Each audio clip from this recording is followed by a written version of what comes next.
Les grands esprits de la science, Claude Bernard, le père de la médecine expérimentale. Bienvenue dans Grands esprits de la science, le podcast qui vous plonge dans la vie des pionniers qui ont changé notre compréhension du monde. Aujourd'hui, direction le 19e siècle pour découvrir un homme dont les travaux ont bouleversé la médecine moderne, Claude Bernard. Claude Bernard est né en 1813 à Saint-Julien, un village du Beaujolais en France. Fils de vigneron, il voulait d'abord devenir écrivain et écrivait des pièces de théâtre. Mais un professeur remarque ses capacités et l'encourage à faire des études scientifiques. Il entre alors à la faculté de médecine de Paris et se passionne pour la physiologie. Son génie, il l'exprime dans le laboratoire. À une époque où la médecine repose encore beaucoup sur la spéculation ou l'intuition, Bernard impose une méthode nouvelle, l'expérimentation. Il déclare « L'homme ne peut rien apprendre aux autres qu'en se fondant sur l'observation et l'expérience ». Pour lui, une hypothèse doit être testée, vérifiée, parfois réfutée, grâce à l'observation et à l'expérience. C'est cette rigueur qui fait de lui le fondateur de la méthode expérimentale en médecine. Parmi ses expériences marquantes, l'une des plus célèbres est celle sur le foie et le glucose. À l'époque, on croyait que le foie ne faisait que stocker des substances nutritives. Il en déduit que le foie peut produire activement du glucose, même à l'absence d'alimentation. C'est la naissance de la notion de fonction glycogénique du foie. Pour confirmer cette découverte, il réalise une autre expérience appelée foie lavé.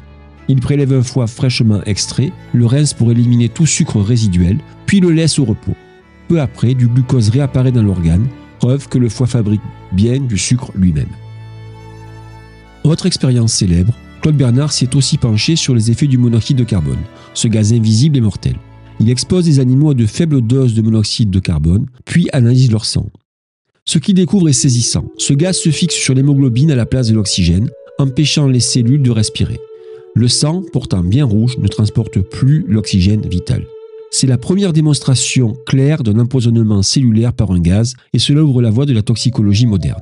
En plus de ces découvertes, Claude Bernard développe un concept central, le milieu intérieur, cette stabilité interne que le corps maintient en permanence. Cette idée, aujourd'hui appelée homéostasie, est au cœur de toute la physiologie.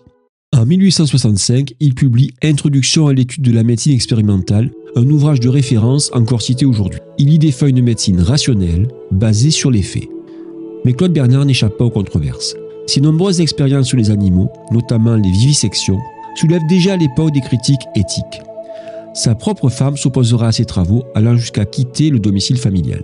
Claude Bernard meurt en 1878 à Paris. Il sera le premier scientifique français à recevoir des funérailles nationales, preuve de l'importance que la République accorde à la science.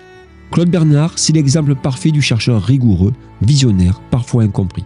Sa méthode a façonné la science moderne.